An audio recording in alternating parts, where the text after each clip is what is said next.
Não interessa se no teu município vocês usam o prontuário SUAS ou não, se vocês usam o físico, não usam o eletrônico, não interessa. Entender com profundidade o prontuário SUAS é a base para tu entender o próprio SUAS.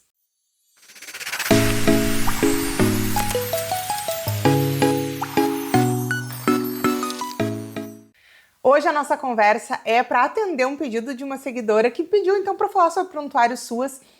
E a verdade é que essa discussão que a gente vai fazer hoje, ela se costura com vários outros vídeos aqui do canal. Eu vou deixar alguns para vocês se aprofundarem aqui embaixo. E ela é uma discussão que muitas vezes a gente coloca ela como sendo uma discussão de fundo, mas na verdade ela é muito importante para a gente entender o funcionamento do SUAS, como que é o nosso trabalho, por que ele é dessa forma. Então, hoje a gente vai fazer um apanhado geral do prontuário e por mais que tu acredite que tu já sabe preencher o prontuário, eu tenho certeza que sim, e que vocês já usem, tem muitas discussões que acontecem aí na tua cidade e acontecem muitas outras. A gente precisa fomentar esse debate, trazer mais luz para ele, para que de fato a gente tenha novas regulamentações, novas diretrizes nacionais, para trazer também um posicionamento de como que a gente pode lidar com eles, porque tem muito babado, muita fofoca em torno do prontuário e hoje eu vou tocar em todos esses pontos sem medo de ser feliz. Então, acho que a primeira coisa para a gente começar é que a gente tem um prontuário físico e a gente tem um prontuário eletrônico.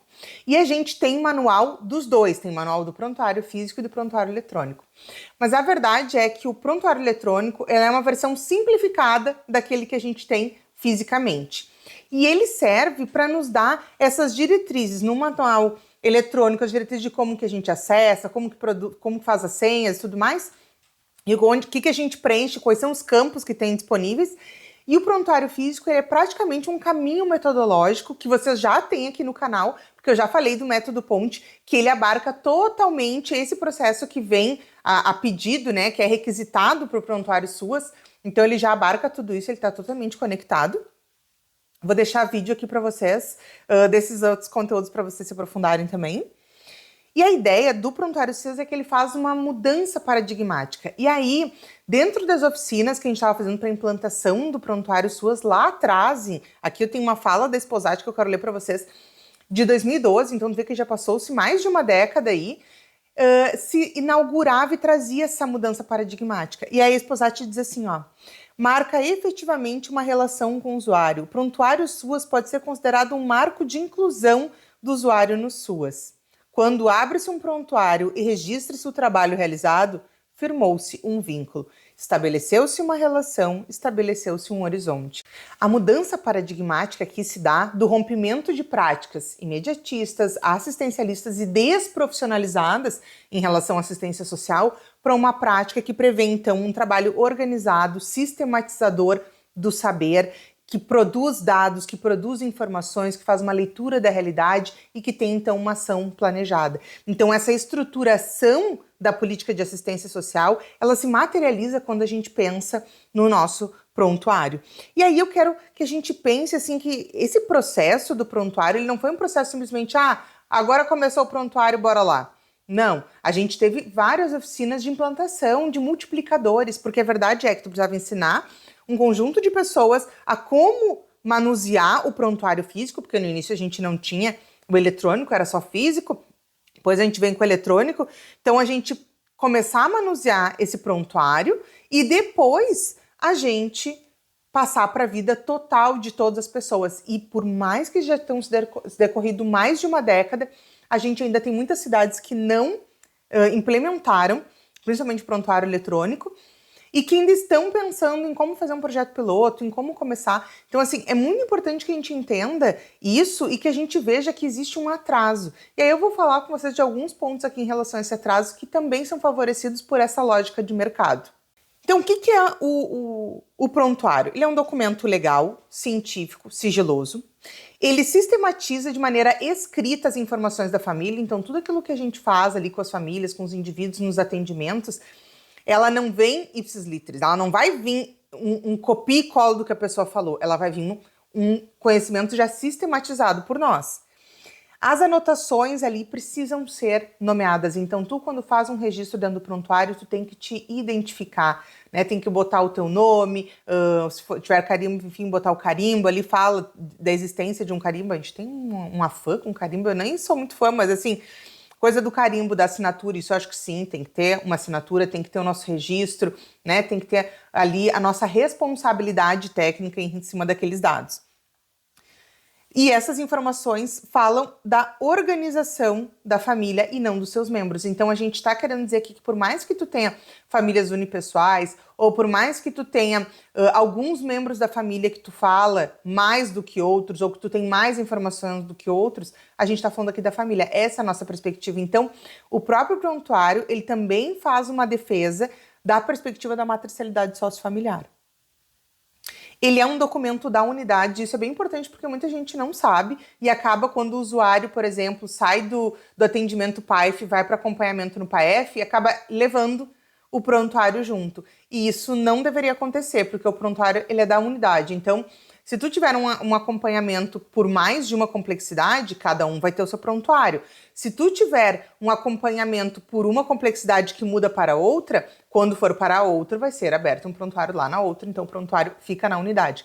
Qual é a única exceção de quando a gente leva o prontuário, quando o prontuário sai da unidade? É se, por exemplo, tu estiver dando um território, a necessidade de abertura de mais de um serviço. Então, por exemplo, tu tem um CRAS, e nesse CRAS estão todos os prontuários, né? E aí a gente faz uma divisão, cria-se um novo CRAS para atender uma parte de territórios que eram atendidos por esse aqui. Bom, aquelas famílias daquele território vão migrar para essa nova unidade. Então, aí sim a gente leva os prontuários. Do contrário, eles ficam sempre na unidade. O registro ele é feito ao longo, que também muitas vezes a pessoa pega e diz, não, eu vou atender tudo primeiro e depois que eu tiver atendido tudo primeiro, aí eu sento e faço prontuário. Não, a gente vai abrindo, a gente abre o prontuário na medida que a família entra em acompanhamento e a gente vai preenchendo ele devagar, até porque nem todas as informações vêm de uma vez só. E muitas vezes uma informação que chega inicialmente, depois, com o passar do tempo, ela se desdobra em várias outras demandas, ou a gente percebe que tem algumas coisas que são de superfície e que a gente identifica no trabalho social depois com profundidade a raiz daquela questão ali e a gente vê que as demandas são outras. Então, por isso que tu vai preenchendo ao longo. Cruza informações com o CAD, com o Serviço de Convivência, e depois eu vou falar de um avanço que a gente teve neste ano em relação a isso.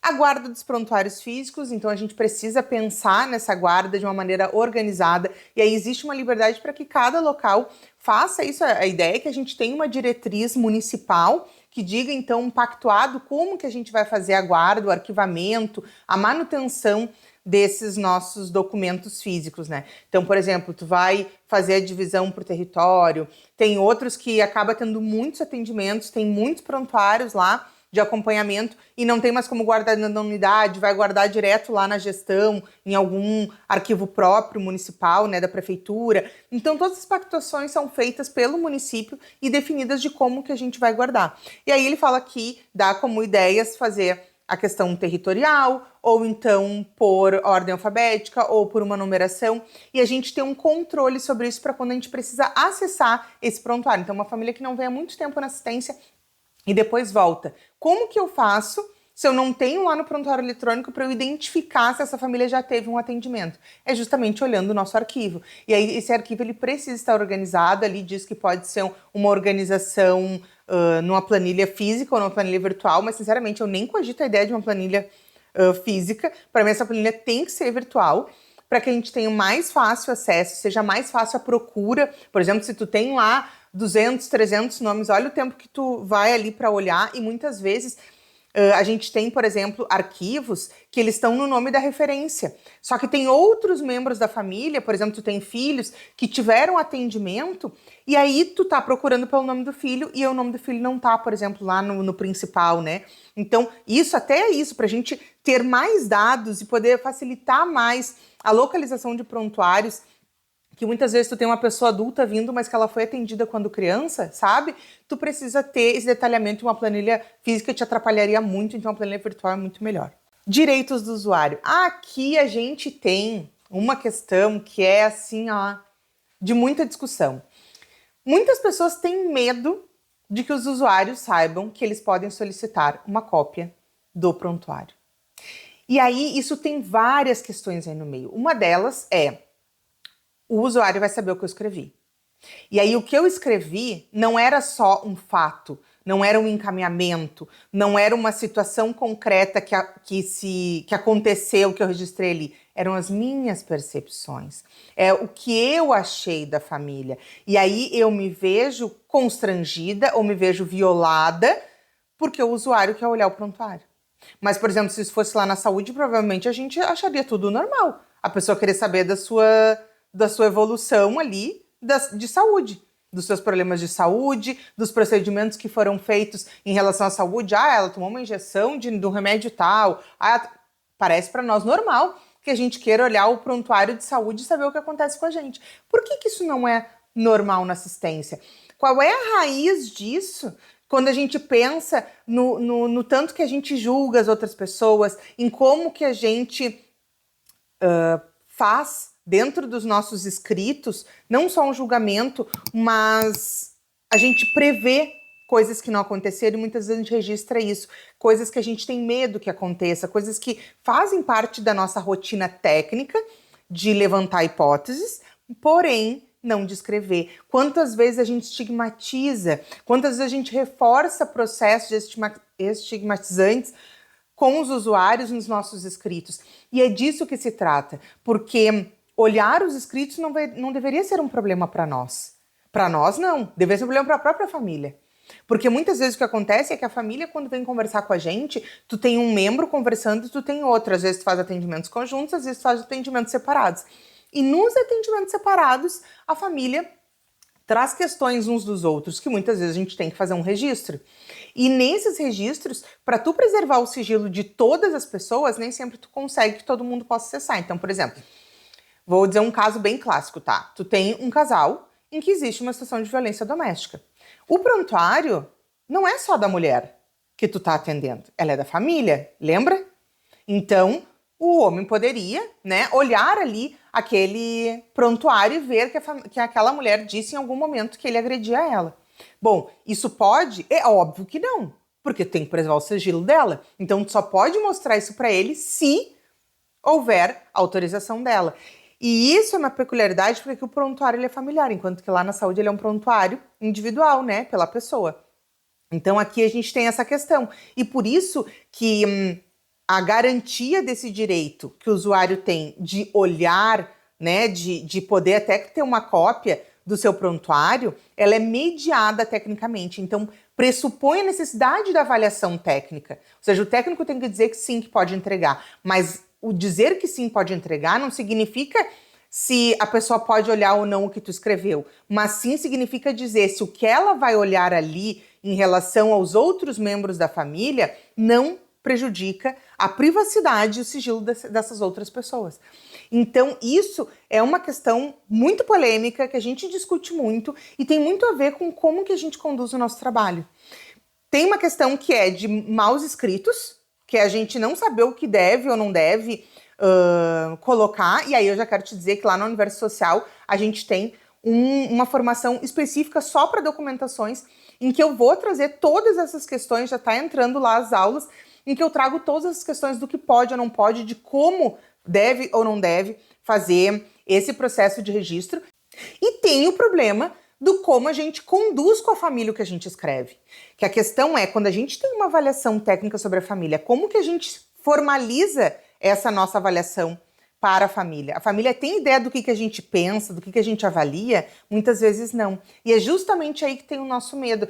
A gente está segura da nossa avaliação técnica, a gente está segura das coisas que a gente pontuou ali, só que a gente não conversou com a família. Às vezes não é que tu não queira que a família saiba aquilo, mas tu não fez uma costura. E como é que a pessoa vai olhar em seco? Porque o nosso registro ele é seco, ele não é polido, ele não tem que ser uma coisa mediada, com várias explicações, com várias nuances.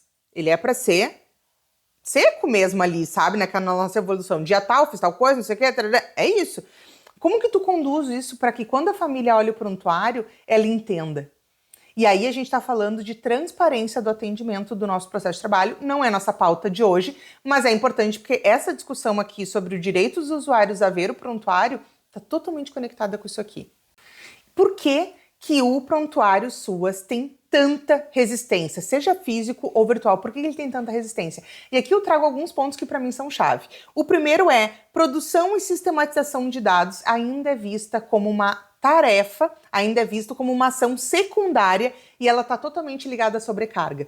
Então a gente diz que nós temos que atender muitas pessoas, o nosso processo de trabalho ainda é muito no sentido da urgência, apagando incêndio, e aí a gente olha para o nosso trabalho e diz: é melhor eu registrar ou é melhor eu atender mais pessoas? E aí a gente não registra, ou se registra, a gente deixa passar às vezes um mês sem registrar uma evolução, e aí a gente só vai fazer lá no final. E eu já falei para vocês que a gente faz evolução no momento do atendimento. Ou seja, o atendimento acabou, finalizou, a pessoa saiu da porta, tu tem mais ali um tempo de evolução e de anotação separada, que eu já ensinei para vocês aqui, tem lá também no Universo, anotação separada das tuas percepções. Hoje, passado mais de 20 anos de implementação, a gente ainda tem em torno de 60% dos municípios sem vigilância socioassistencial constituída. Então, tu entende que a gente ainda não priorizou a produção de dados? Se a gente não priorizou a produção de dados, a leitura da realidade baseada em evidência, como que a gente espera que o prontuário SUAS seja vivo, seja forte, potente dentro dos nossos acompanhamentos? Isso está completamente conectado. Então a gente tem uma perspectiva municipal que não favorece o empoderamento desse instrumento técnico na nossa rotina diária, no nosso processo de trabalho, no acompanhamento com as famílias. Então esse é mais um ponto de resistência. Avanço tecnológico. A gente teve um avanço muito grande, porém a gente ainda tem muita resistência em relação a isso. E isso eu falo mais aqui do prontuário eletrônico, né? A gente tem um rechaço em relação à tecnologia. Em tempos de inteligência artificial, mesmo que todo mundo utilize, e mesmo que tu não utilize um chat GPT, um Gemini, não interessa, tu utiliza inteligência artificial. Se tu olha Netflix, tu utiliza inteligência artificial. Se tu tem rede social, um Instagram, Facebook, todas essas coisas, tu utiliza, né, uma inteligência artificial. O fato é, com o avanço da tecnologia, isso muitas vezes nos gera medo, até porque esse avanço ele é muito rápido. E ele nos gera um medo, e esse medo leva a rechaço. E muitas vezes a gente não acaba utilizando as nossas ferramentas virtuais porque a gente não quer ter que se apropriar dessas tecnologias, desses avanços. Eu entendo que a gente tem uma limitação no nosso prontuário eletrônico, e muitas vezes, também é um ponto de resistência, a gente não quer ter todo o trabalho de botar informações no prontuário eletrônico e depois ele não servir para nos trazer dados mais sistematizados, não nos oferecer relatórios mais robustos em relação às nossas demandas do território. E aí tu fica assim, tá, mas então para quem mesmo que eu estou botando? A gente tem a necessidade de fazer a alimentação do nosso prontuário eletrônico porque ele unifica a trajetória das famílias dentro do SUAS. Então não interessa onde que a família foi atendida, tu vai conseguir acessar. Só que isso acaba sendo uma questão secundária quando a gente tem muito trabalho e pouco tempo, que a gente já não consegue nem fazer evolução no prontuário físico. Imagina depois passar do físico para o virtual. Então esse é um processo que ainda oferece muita resistência para as pessoas.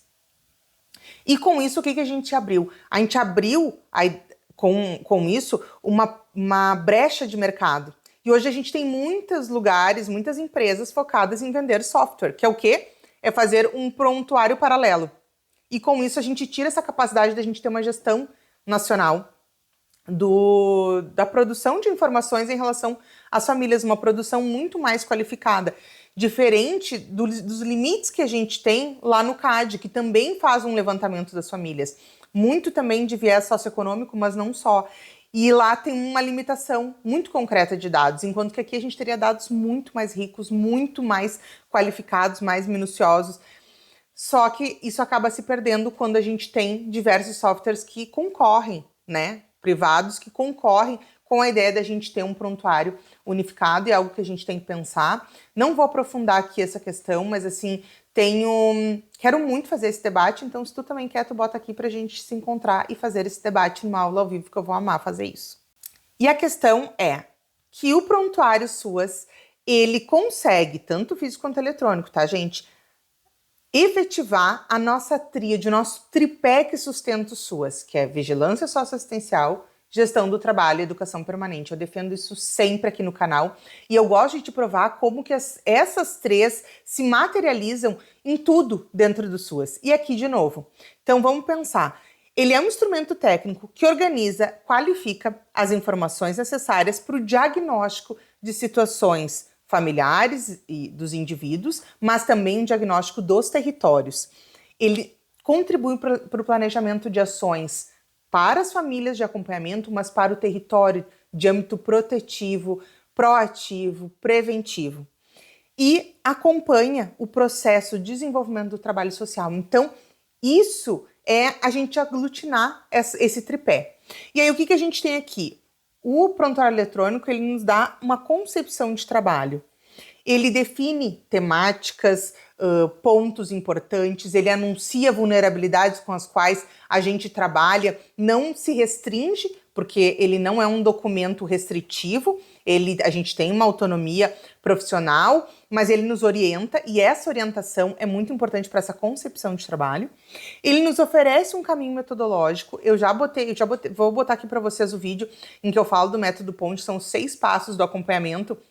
E lá no prontuário, a forma como ele organiza ali as informações e como ele te diz é exatamente os passos que tu vai fazer, que eu te ensinei lá, de todas as nossas, já tem dentro do Universo Social também, se tu quiser, de todos esses passos, como que a gente faz o atendimento inicial, como que a gente faz depois a construção dos projetos de vida, ou seja, lá no prontuário a gente vai sistematizar todo esse processo que a gente precisa fazer de 6 passos. Então ele já oferece um caminho metodológico e ele se contraria a ideia de ser um questionário que tu simplesmente aplica com a pessoa e vai dando check onde precisa, né? Ele legitima ações. O prontuário, pela forma como ele é constituído e justamente por essa concepção e por esse caminho metodológico, ele nos respalda ética e legalmente. Esses registros nos configuram também assertividade, por exemplo, se muitas vezes a gente é chamado, por exemplo, prestar uma informação, quantas vezes eu já fui chamada para prestar, por exemplo, informações lá no judiciário de situações que eu não estava acompanhando, né? Eu, na posição de coordenadora, fui chamada a prestar declarações lá na minha gestão sobre situações envolvendo famílias do território que eu nunca tinha atendido. É justamente lá no prontuário que a gente vai ter isso. Vai ter essa legitimidade. E tem foco em proteção. Então, a gente trabalha o acompanhamento, o desenvolvimento do que a gente faz, de como se operacionaliza o trabalho social com aquela família e também dos resultados que a gente alcança. Então, a gente fala de um foco em proteção no sentido do acompanhamento, mas também no sentido de sustentabilidade de impacto, sustentabilidade dos resultados que a gente alcança. E ele mensura esse resultado. Então, ele dá uma qualidade para o serviço, mensurando resultados e dizendo, bom, o que o trabalho social com famílias nesse território alcança?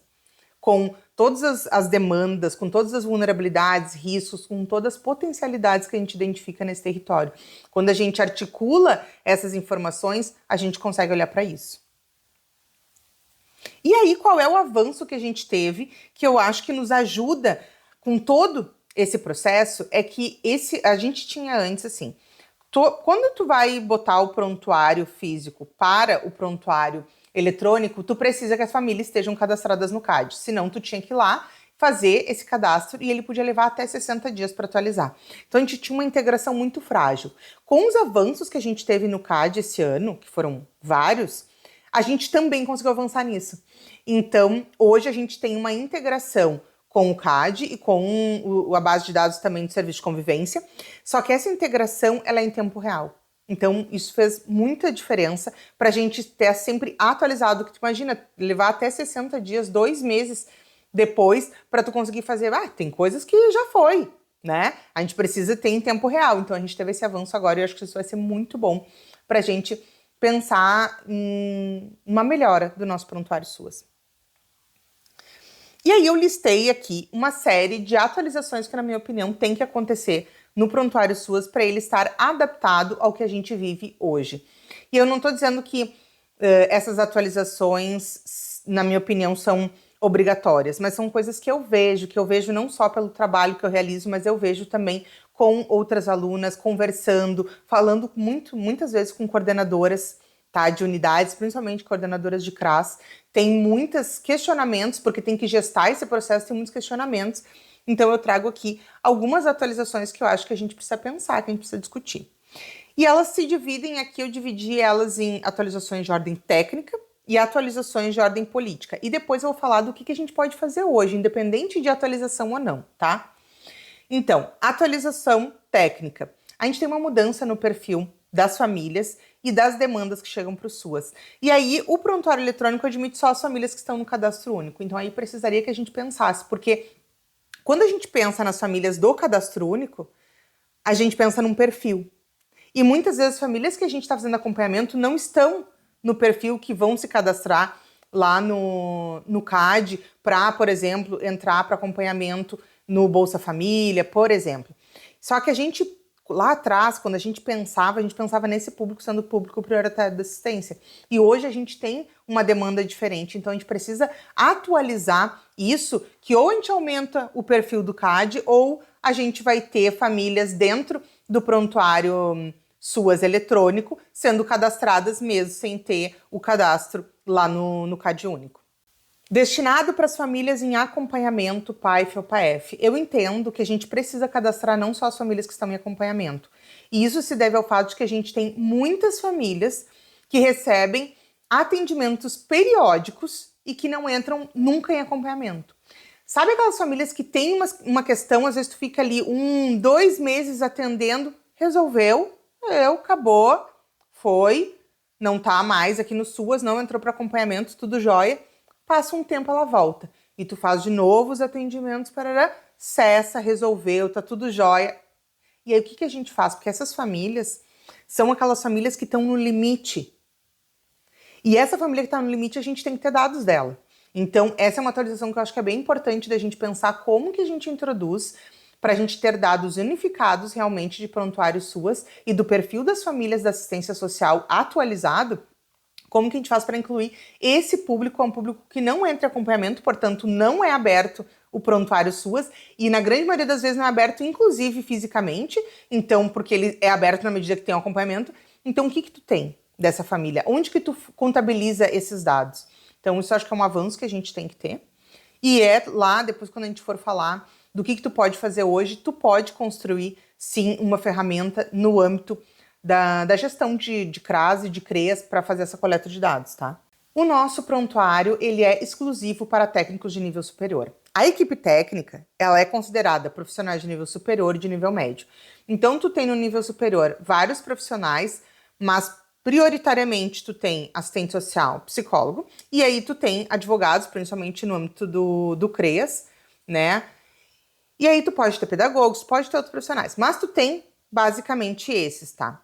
E quando a gente trabalha com esses profissionais, a gente tem um outro contingente que é o contingente dos educadores sociais, ou tem outras nomenclaturas, tá, gente? Mas a ideia é de ser um profissional de nível médio com essa categoria.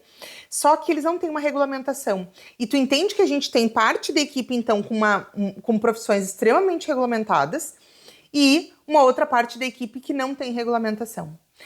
Essa falta de regulamentação, ela tem ocasionado uma hierarquização, que não é só uma hierarquização do saber, tipo, profissionais de nível superior têm um saber a mais tempo de estudo que um profissional de nível médio, tá? Mas tem uma hierarquização de poder, tem uma hierarquização sobre a qualidade e o valor do trabalho, e isso acho que a gente precisa falar. Para mim, isso é um ponto que a gente precisa romper, tá? Eu vejo muitas vezes os educadores com um papel muito mais estratégico no desenvolvimento socioeducativo. E aí eu não estou falando só lá na alta complexidade, que os educadores tomam muito, principalmente manejo com criança, adolescente, ou com as pessoas que estão em situação de acolhimento institucional ou familiar, né? Mas a gente também está falando aqui dentro desse âmbito de PAIF e PAEF. A gente também está falando de profissionais que são extremamente importantes, são chave, estratégicos. E aí a gente diz, quando a gente diz que eles não acessam, que eles não é só que eles não escrevem no prontuário, eles não escrevem, eles não acessam, o prontuário, não podem mexer no prontuário, eles não podem ter todas as informações. Mas aí, nas orientações do prontuário, o que diz para nós?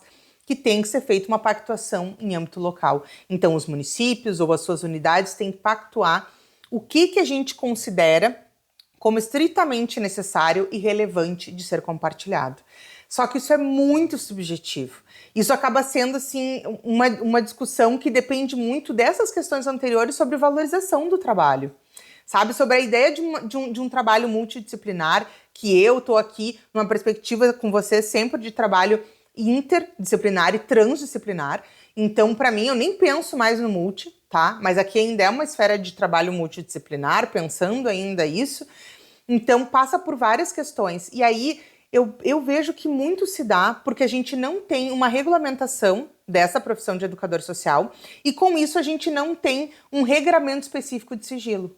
Só que todos os profissionais do SUAS estão submetidos a sigilo.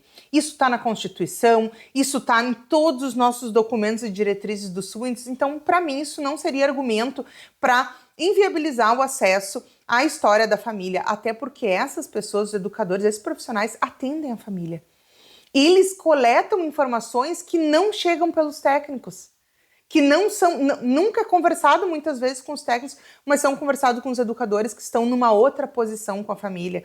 Então, acho que a gente precisa amadurecer esse ponto, mais do que atualizar, eu acho que é amadurecer essa discussão. Do ponto de vista político, o que a gente tem que avançar? A gente tem aqui equipes muito enxutas, que atendem muito mais do que a capacidade, gerando dois efeitos distintos. Um deles é, os técnicos têm que fazer acompanhamento, tem muitas famílias para acompanhar, e eles acabam tendo que selecionar quem é que está com a vida mais desgraçada para eu começar. Sabe? Essa que é, muitas vezes, falando português chulo aqui, mas essa a interrogação, o questionamento, a inquietude dos profissionais. O que eu faço quando eu tenho duas famílias que estão, as duas necessitando de acompanhamento e eu não tenho capacidade para atender, acolher essas duas demandas? Eu preciso escolher uma família só para entrar em acompanhamento. A gente faz isso com benefício eventual, a gente faz isso em vários momentos da nossa vida profissional ali, que a gente tem que fazer escolhas entre famílias, entre pessoas. Então, essa é uma das consequências da falta de capacidade de cobertura que a gente tem. E a outra é, na contramão, né, no extremo oposto, eu vou atender todo mundo.